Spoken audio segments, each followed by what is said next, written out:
Let's talk about a virus that is the stuff of nightmares. Seriously, it's a virus that can turn a simple bite from an animal into an almost guaranteed death sentence. For thousands of years, it's been one of our greatest fears. Today, we're going to dig into why rabies is, without a doubt, one of the deadliest viruses on the planet. Okay, let's just get right to the heart of it with this one single fact. That number you see, that's the fatality rate, nearly 100%. This isn't just high, it's practically a certainty. The moment symptoms show up, the game is already over. That's why rabies is in a league of its own. It's a biological endgame. So, to really get why it's so terrifyingly lethal, here's the roadmap for our chat. First, we're going to look at those infamous symptoms. Then, we'll follow the virus on its sneaky journey through the body. We'll touch on the desperate search for a cure versus the game-changer of prevention.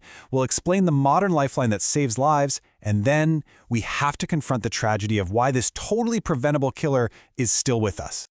All right, so first up, what makes rabies so deeply feared? I mean, the symptoms are just horrifying. And one in particular is so famous it actually gave the disease one of its ancient names. It really reveals the horror of what's happening in the final stages. So, you've probably heard the term hydrophobia, fear of water. But here's the thing, it's so much more terrifying than just a fear. The person is often desperately thirsty, but the virus has so wrecked the nerves in their throat that any attempt to swallow, or even just seeing water, triggers these violent, agonizing spasms. It's the body betraying its most basic needs. It's actually a clever, sinister trick by the virus to keep saliva in the mouth to help it spread. And the whole thing starts so deceptively, Like you've just got the flu. But then it takes a sharp turn down one of two paths. Most people, about 80%, get what's called furious rabies. That's the agitation and confusion you might imagine. The other 20% get paralytic rabies, which is quieter, but just as grim, as the body just slowly shuts down. The scary part? It doesn't matter which path it takes. They both end up in the exact same place: coma and then death. So how in the world does a virus pull all this off? Well, its brutal efficiency all comes down to a masterclass in stealth. It actually uses our own body against us. Think of this as a 6-step heist. The virus gets in, usually through a bite, and then it lays low, multiplying in the muscle. It completely avoids the bloodstream where it might get caught. Instead, it finds a nerve ending and hijacks it. From there, it uses our nervous system like its own personal, protected highway straight to the brain. And once it gets to the brain, it's game over. And that right there is the secret to its deadliness. It's incredibly stealthy. By the time your body's alarm bells start ringing and the immune system realizes there's an intruder, the virus has already locked itself inside the central nervous system, and that's a place where our immune system can barely reach. It's like a spy getting inside the control center before anyone even knew they were in the country. You can see why this delayed detection makes finding a cure after the symptoms have started basically impossible. But that hasn't stopped people from trying some pretty extreme things. Probably the most famous attempt was something called the Milwaukee Protocol. The theory was, okay, let's put the person in a coma. We'll shield the brain from the virus's attack and hopefully buy the immune system enough time to figure things out and fight back. It seemed to work once, but sadly it's never been successfully repeated and is now considered a failed approach. The search for a cure has really been a history of heartbreak. And this really shows you the difference between trying to cure rabies versus preventing it. They are two completely different battles. Trying to cure it means fighting the virus on its home turf, the brain, and we almost always lose. But preventing it? That means we're fighting it during its long, slow journey up the nerves. And in that battle, we have a nearly perfect weapon.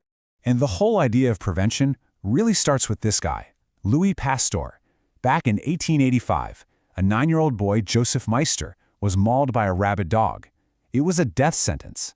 But Pasteur, in a really gutsy move, gave the boy his brand new, totally untested vaccine. And guess what? It worked. The boy lived. It was a historic moment that proved you don't have to cure rabies if you can just stop it from ever starting. So that incredible breakthrough from over 100 years ago has now evolved into the modern medical miracle we call post-exposure prophylaxis, or PEP, and it is truly a lifeline. PEP is just a brilliant, two-pronged attack. Here's how it works. First, you get a shot of something called rabies immune globulin, often right where the bite was. You can think of this as like a pre-made army of antibodies that goes to work fighting the virus immediately. At the same time, you start a series of vaccine shots that teach your own body how to build its own powerful long-term defense to hunt down and kill any virus that's left. This table basically lays out the game plan. If you've never been vaccinated, you get the wound cleaned, you get that immune globulin shot, and then 4 vaccine doses over a couple of weeks. But look at that second row. This is pretty cool. If you've already been vaccinated, your body knows what to do. All you need is a couple of quick booster shots to wake up your defenses. No immune globulin needed. So, PEP is almost 100% effective. It's an incredible success story. And honestly, that's what makes the global reality of rabies just an absolute tragedy. Every single year, even though we have a near-perfect way to stop it, rabies still kills an estimated 59,000 people. Just let that number sink in. These aren't deaths from some mysterious, incurable disease. Every single one of them is preventable. And if you're wondering where this is happening, this chart tells the whole story. Over 95% of all rabies deaths are in Asia and Africa. They happen mostly in poor, rural areas where people might not have access to the treatment or even know they need it. So this isn't a failure of science anymore. It's a failure of access. So, to wrap it all up, what are the big things to remember here? Rabies is so deadly because it's a master of stealth, hiding out in our nervous system. Once it shows itself, there is no cure. But, and this is the most important part, we have a tool, PEP, that works almost perfectly. Nearly every single death from this disease could have been prevented.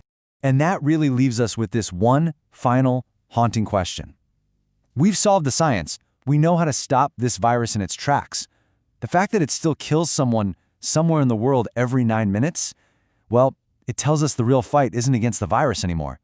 It's a fight against poverty, a lack of awareness, and the global inequality that puts a simple, life-saving treatment in reach for some, but not for all.